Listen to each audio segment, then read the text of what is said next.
Hi, welcome to this episode of the First Trust ROI podcast. I'm Ryan Isakainen, ETF strategist at First Trust. Well, we're recording this episode the day after Election Day. I'm very excited to have Brian Wesbury joining me once again for the podcast. Brian and I will discuss the implications of a Trump victory in this election, what he thinks is likely to happen with economic policy, tax policy, and a number of other things. Thanks for joining us on this episode of the First Trust ROI podcast. Brian, thanks again for joining us on the podcast. Here we are recording this the day after Election Day. Mm-hmm. It's November 6th. We're going to post this on Monday, which is November 11th. As it stands right now, it seems like President Trump or President-elect Trump will be taking power in January. Yep. The Senate flipped to the Republicans. Yep. The House at the time that we're recording this is kind of uncertain, but it seems to be leaning to the Republicans. Yep. So I guess my question for you is, if you were advising the incoming Trump administration on what they could do to have the biggest impact right away from an economic policy standpoint, what advice would you give them? Yeah, this is, it's what happened is huge. It was a landslide victory, and we haven't seen one of those since basically 2012 with Barack Obama. And the results are astounding to me. I mean, New York State is closer to being red than Texas is to being blue. That's amazing. And so I would argue that he got a mandate. And the question is, what's that mandate for? He clearly talked about cutting taxes. I always believed that Kamala Harris wanted to be the Santa Claus that spent and gave money to people, and therefore Trump can't be quite the anti-Santa Claus, and say we're going to cut spending. It's not good marketing. Even though he has Elon Musk and all that, but I will leave that. We're going to come back to that. Yeah. But you have to be a Santa Claus, and what his Santa Claus was giving tax cuts. So tip workers, Social Security, policemen, firemen, overtime, teachers. I think the only person that didn't get a tax cut under his proposals was me. So he's more of a Robin Hood than maybe he's giving money. He's just letting you keep more of your own. Right. Okay. But I think one of the biggest things he could do for the markets is to propose to make his tax cuts that he put in his first term permanent. And that's going to be a big fight. We're going to talk about the SALT deduction, the state and local tax deduction. There will be some compromise depending on how the House really shakes out. The second thing, and this actually I probably should have said first, in his first term, I mean, people didn't think he was going to win. He might not have even thought he was going to win.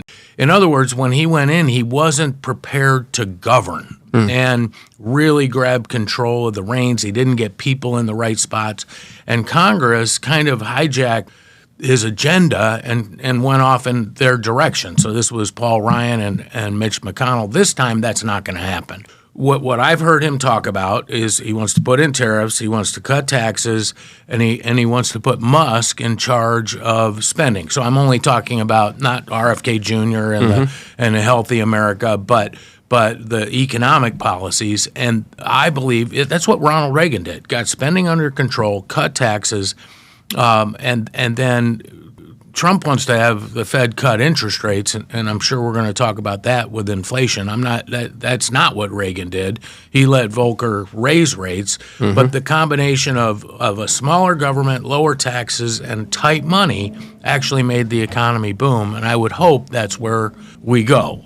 It's not clear that we get there, but if you wanted to have the most immediate impact, it's to make sure that tax rates are lower and that the tax cuts that are scheduled to expire at the end of the year don't, because then you will encourage more investment. And I think, by the way, that's kind of what the market is saying right now, that these policies are going to be a little bit better for the market. And we'll see how long that lasts. So I want to stay on taxes for a moment. As you mentioned, the individual tax rates that he put in the first Trump term are set to expire at the end of next year, which is 2025. Yep. So do you expect that he will just kind of lock in what was already passed and maybe try to make those permanent, or will there be some marginal decreases in the tax rate as well? He wants to cut corporate tax rates a little bit more. Yeah. Which and those are already permanent, though, right? Those are 21% corporate tax rate. That's not permanent because at the end of this term, they would have gone at the end of next year. Everything was going to go back to where it was. The corporate were permanent and the individual were temporary. If you're right and I'm wrong, then I'm willing to admit it. Irrespective, we'll see. But I think he wants to cut it. Vice President Harris wanted to raise it, and so I think part of the rally in stocks is a little bit of relief from both of those. Yeah. One, we could have a lower one. Number two, we didn't have a higher one. Right. So that's good news for the market. Corporate taxes should be zero because we double tax corporate income, and it shouldn't be done that way because we tax capital gains, we tax all the money they pay out, we tax everything, so we should cut those taxes. Number two, the SALT deduction, which I think that should be zero. It's $10,000 now.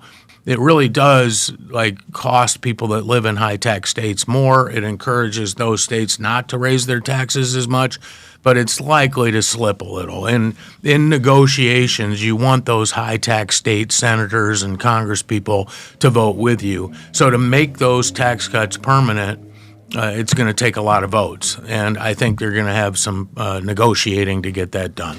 So in my self-interest, I'm kind of hoping that they raise the SALT deduction as a resident of New York State. But exactly. I do understand the argument that it would maybe restrain spending somewhat, although I'm not sure that we've seen that in New York State. Right, exactly. The other part of tax policy that the incoming Trump administration has talked about, at least during the campaign, was tariff policies. Right. And increasing tariffs. I'm wondering what your thoughts are on tariffs in general, and maybe more specifically as it relates to the incoming administration's policy. Because I've heard you talk before about the Great Depression and the Smoot-Hawley Tariff Act and how that was extended what was something bad already to make it even worse. Right. So talk a bit about tariffs. Yeah, the analogy I would use right here is kind of COVID. So one of the things that makes an economy or a free market economy so strong is the division of labor. I don't have to be a plumber. I don't have to be a carpenter. We all specialize, and as a result, we become more productive as a unit, as a nation, as a world. And that's what free trade is. It allows the world to be more productive. So I have always been a free trader from that point of view, just like I'm a free trader from a free market point of view and specialization, a division of labor. COVID, when we locked everything down, you could see what happened to the supply chain. Well, if you close down world trade, you're going to get similar things happening because all of a sudden stuff that you bought from overseas isn't available, and you can't set up factories and produce things overnight.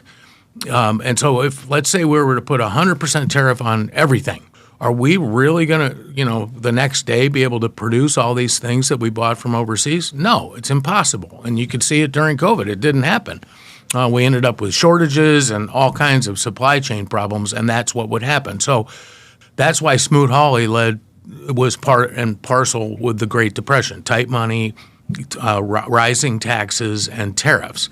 Now, having said that, China is an unfair trader, absolutely. And in fact, the proof kind of is in the pudding because Trump put tariffs on China. President Biden left them in place, actually made them a little bit worse on China. And so I completely agree with. And one of the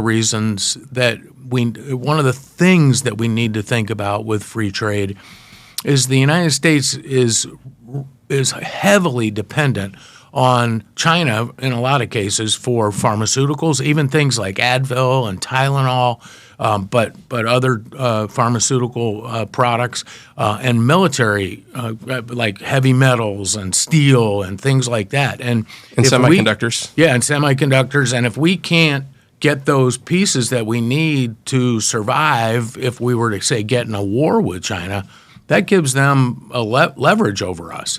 And so I think we should do everything we can to take that away. Plus, they're not fair traders. They steal intellectual property rights. We know they're now spying on government officials. I mean, anyway, I've made my case. Like if you raise tariffs across the board, you ruin the benefits of global trade. And there are a lot of benefits. I mean, Canada and Mexico are our two biggest trading partners. Then they're our friends, and they're not going away. That's one thing. Second thing is kind of the mechanics of this. And maybe this will shoot any job that I could, they might ask me to come do for Trump, but we only have $4 trillion in imports. And if you taxed them 100% and nothing changed, we would only get $4 trillion in revenue. And we spend 6 3/4. So it wouldn't fix the problem. The only time in American history where we funded ourselves with tariffs and excise taxes was when government was 2% of GDP, and it's now 24% of GDP. You can't do it because if you raise tariffs to 100%, global trade would shut down. You would never even come close to $4 trillion in revenue. I mean, who knows what would be left? I guess there'd be some people still drinking Bordeaux wine because they love it so much they don't care how much it costs. There's not many things that would trade if you put 100% tariff on. So I get the concept, and for China, I think it makes a lot of sense. But trying to fund government this way, it's not going to work. Now, I want to make one other point though. One of the tariffs are basically, when you get down to who really pays them and to the nitty gritty, they're a tax on consumption. Right. And so we always have a choice in any economy. Do you tax people when they earn the money? And remember, the only reason we work is to be able to spend. And so you can either tax it when people earn it or when they spend it. And I've always been a believer that taxing consumption and not income is the most efficient way to run a tax system. Because you can basically decide yourself whether you want to pay taxes or not. You could be a busboy or a dishwasher in a restaurant, live in a cardboard box in the alley, eat all your meals at 60% off in the restaurant, and save every dime you made and open your own restaurant. And so because you wouldn't have paid taxes on that because you never spent it. And so, but if we tax income, you don't have that option. You don't have a choice. And so if we're moving toward more of a consumption tax, awesome. But if we do that, we have to get rid of the income tax. Now, what I just proposed is massive. It'll be radical change. It'll be radical change, massive change, and I highly doubt the Trump administration would spend that much political capital in getting there. So I'm not telling you that's where we're going, but if talking about tariffs moves us in that direction to thinking about the tax code, I'm all for it. Yeah. You're right. I think tariffs go into the price ultimately, and it's almost like a consumption tax on those specific imported goods. And if you had maybe a higher tax on the imported goods, but you still had a consumption tax on the domestic goods, and it sounds amazing. But I don't. It's too much political capital to get there. I mean, it's a massive change in our tax code. The other side of that, of course, is spending, which you mentioned.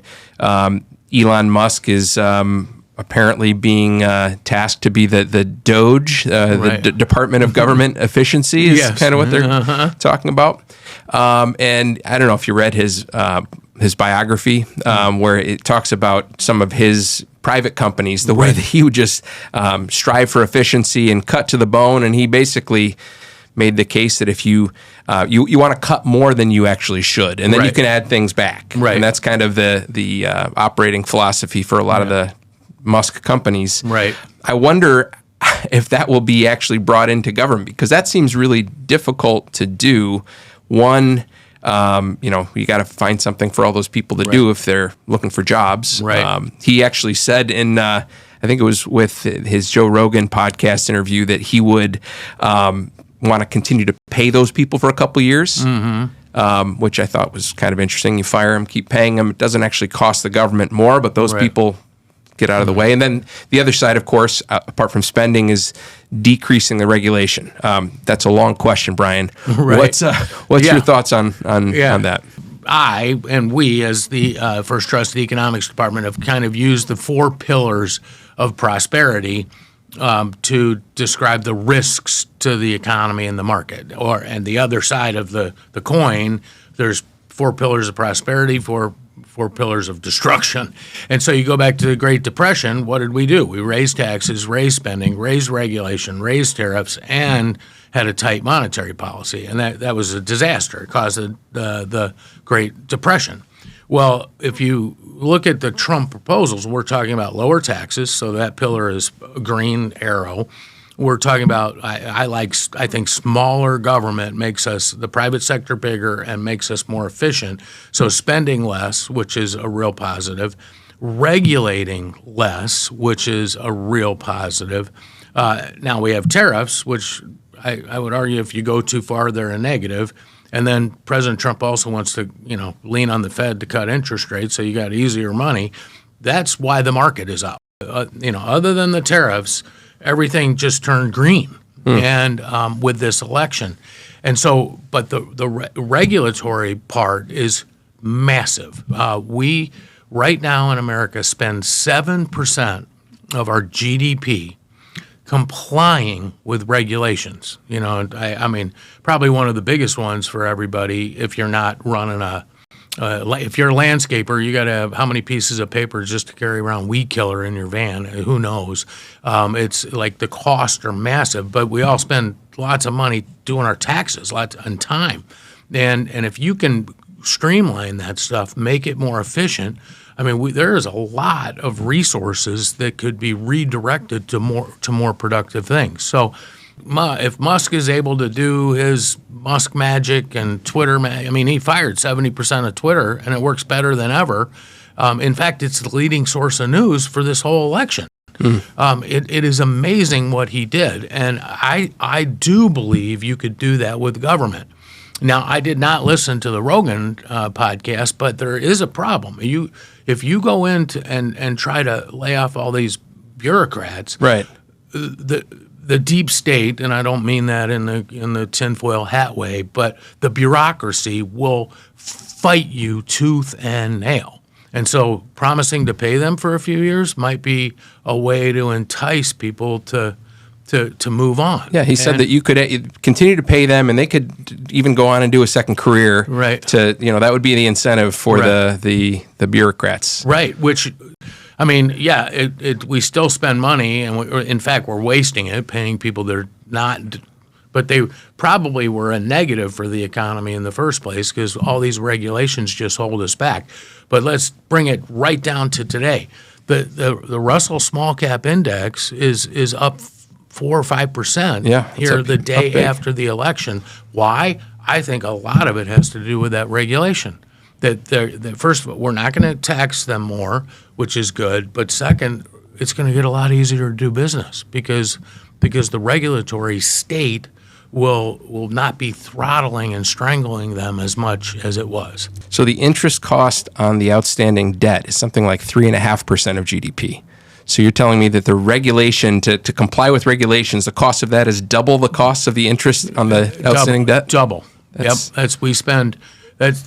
our personal time, effort, blood, sweat, tears, money. 7% of GDP is taken up by the cost of regulation. That's amazing. Yep.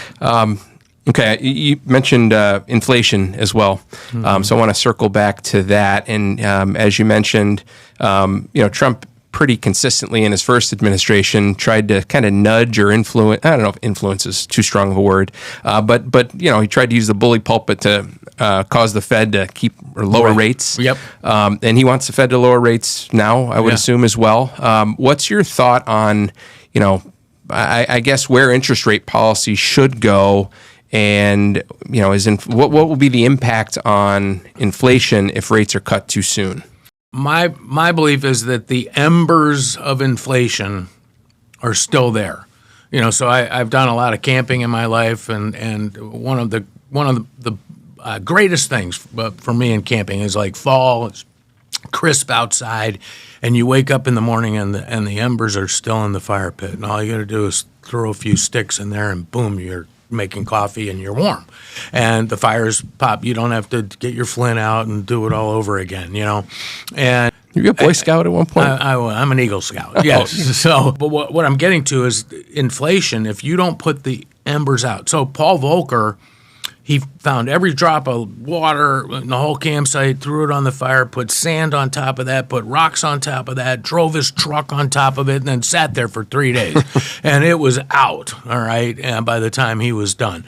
Well, now we have these embers, and if the Fed reverses course too hard, cuts rates again, allows the money supply to grow, that inflation, I mean, you can already see it. The last month's numbers were supposedly really good, but it was still 0.2, which is 2.4%, and then the core was 0.3, which is 3.6%. Inflation's not gone, and I'm afraid if we throw some embers on that or some wood on that fire, fuel, that we get inflation back. Real estate guys like low interest rates. So who doesn't if you want to buy something or rent it or or finance it, but they're not always the best policy. And what the Fed has done since 2008, and we've talked about this before, I think they've created real problems. And today, long-term interest rates, the 10-year Treasury is up like 445. I mean, we've gone up almost a full percentage point from the low, and that's after the Fed cut rates. And what that's telling me is that the long-term bond market is worried that the Fed's going to get too easy, and those embers are going to turn back into inflationary flames. This is Fed policy is really important to get right. And they can blow it all if they ask the Fed to ease too much. So the fact that basically from the start of the Fed pivot and when they began to cut rates, the 10-year, as you mentioned, is up something like 100 basis points. Yep. Is that telling you that the market expects inflation to be higher, or do you think there's another explanation for that? I think it's a little bit of everything. Okay. We're running $2 trillion deficits, and now we're spending 3.5%. I mean, it's like we're not Greece yet, we're not Venezuela, we're not Argentina, but and I don't think we will be for a long, long time. But the market is saying, hey, you have to pay us to fund these things, to fund this massive deficit.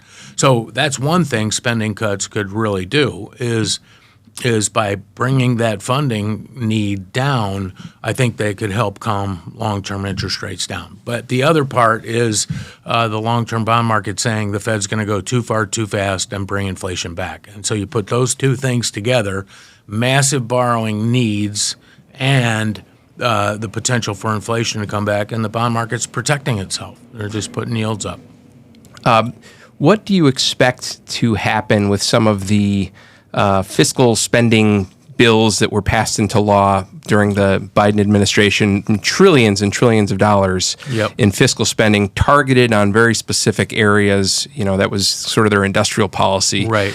Do you expect that the Trump administration will roll those back? Will they keep some of them? It strikes me that some of the benefits also accrue to red states, not just blue states. Right. So what do you think will happen? Yeah, a lot of that money is focused on clean energy. Right. So it's subsidies for EVs, it's subsidies for solar and wind, and trying to get rid of all motor, fossil fuel burning motor vehicles by 2030, whatever California wants. I don't even know what their law is. Well, they raised the CAFE standard so high that in order for the automakers to actually comply with them, they have to drastically increase the amount of EVs. Right, which is causing them, by the way, to lose billions of dollars. Right, exactly. And so, but we have put, in the last 20 years, it's almost $20 trillion is the amount of money the world has spent moving in that direction. One of the reasons I bring that up is that when you spend other people's money on something for other people, like this whole industry, you don't care what you spend and you don't care what you get for it. When you spend your own money, you do. And the interesting thing is, after all of that spending, After all of that spending, the Google and Microsoft and Meta, they're going to buy nuclear power and not this wind and solar, and that's because it's their own money. And so I do expect the Trump team. That's one of the easiest places to cut back spending. And the other thing is, because it's an incentive structure, I always found this a little underhanded and sleight of hand by the Biden administration, is they would set up a subsidy, and then the more people that took advantage of it, the more it cost. And so they would score it as, this is going to cost us $50 billion next year. And then you find out it cost us $150 billion. There was no cap on the amount. There's no cap, because it's a subsidy, and then everybody just takes it. And so those areas are ripe for picking. I think there's a lot of companies out there that have only survived on government subsidies in that area. And I think they're going to get hurt because that spending is kind of easy for Trump and the Doge and the Congress to go after. And we need to cut spending. The government, it's never been bigger. If you add up federal, state, and local government spending plus the cost of regulation, which we talked about, it's 51% of GDP. And I mean, that's why real growth in America for the last 20 years has only been 2% a year. I mean, that's less than half of the rate of growth we had after World War II. And I don't think people realize that. I mean, yes, we're growing, but we're growing half the rate. And think about it. We've invented the internet, the computer, the World Wide Web, the cell phone, Starlink, like Ozempic, AI now. I mean, the technologies that we have created in the last 20 years, they should have boosted growth a lot, and yet we're only growing 2%. Why? Because government is so big. It's a ball and chain on the economy. It's a wet blanket on the fire of innovation.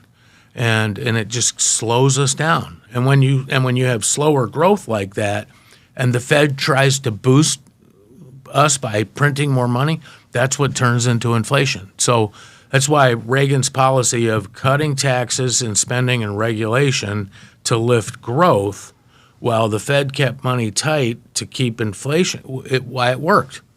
We went from the 70s, where we had stagflation, to a booming economy with low inflation. We kind of have some stagflation today, and those are the policies we need to get out of it. So the incoming administration will start January 20th, or is it 20th? Yep. How long will it take for new policies to actually filter through and have an impact on the economy? I think the stock market, I mean, I get the exuberance. We don't have to worry about higher tax rates, and it's always really hard to tell how much was or what was priced into the market. Like, if everybody was pricing in that Vice President Harris was going to win and corporate tax rates were going to go up and we were going to start taxing unrealized gains, that's not good for the market, right? And so if that was priced in and now they're breathing a sigh of relief and going, thank goodness, and that's why we're up, well, then it's probably this rally could last. I think it's a little more exuberance about, the new policies are going to change the world immediately. Reagan, it didn't happen under Reagan. I mean, he cut taxes pretty quickly, and held the line on spending pretty quickly. But the market, we still had recessions. We still had really tough, high unemployment in the first few years of Reagan. And so right now, I think the stock market is overvalued. I'm sorry to say that, but it is. And then today, it's even more overvalued because we rallied so hard. And so I still think we're at risk from that. It doesn't mean it can't stay overvalued, but it's overvalued. And we're not out of the woods. And it takes time for these policies to have an impact. Even if he's elected January 20th, the tax cut, it can't move through Congress. I mean, it takes a long time, at least 100 days, and they can immediately cut some regulation. We're likely to see less immigration, which might put a little squeeze on the labor force. I'm okay with that. We need legal immigration, not what's kind of happened. And but there's a lot of moving parts, and to think that it's immediately going to jumpstart growth, I think that's well wishing. Okay. Well, there's a lot more to talk about, but I don't want to keep you too long here. I have a final question for you. A young Brian Wesbury, Eagle Scout, thinking about what was going to come over the next few decades of his life. Did you plan on being an economist back then? And if not, what did you think you would end up doing? I did not plan on being an economist. I loved math. Okay. And so at first I wanted to be an industrial engineer. And so that's what I started my education in. And then they made me take biology and chemistry. And I'm like, are you kidding? I don't, because that was the base courses you had to do in engineering school. And I'm like, I'm done with this. And so I just changed to math, because industrial engineering is just applied mathematics anyway. Yeah. And then somewhere along the way, I took an econ class, and the professor made me fall in love with it. And it was, and by the way, he had a forecasting contest for, he had to pick the price of gold and the stock market or whatever, and I won. I had no idea what I was doing, but I won it, and I got a subscription to Business Week as my reward. But being the winner, and it was anyway. And he was a great teacher, and I won that contest, And then I realized I didn't want to stand in front of a blackboard my whole life. I really like people, and economics is about people, and I went that way.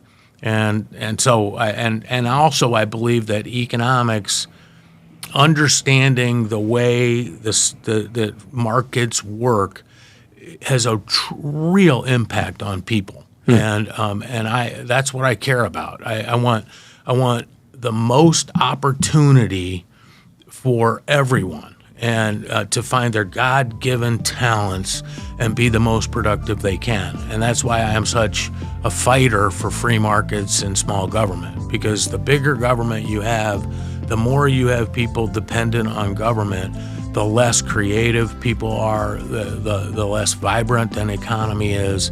And so I really felt like I wanted to be in a profession that could have a big impact on people.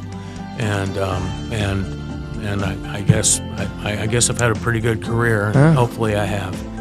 Yeah, I think there's no doubt. I hear it from the financial professionals that we interact with on a daily basis. So I think that's a great place to leave the conversation. Thanks again for joining us on the podcast. Let's do it again soon. All right, Ryan. Absolutely. Right. Thanks, Brian. And thanks to all of you for joining us on this episode of the First Trust ROI podcast. We'll see you next time.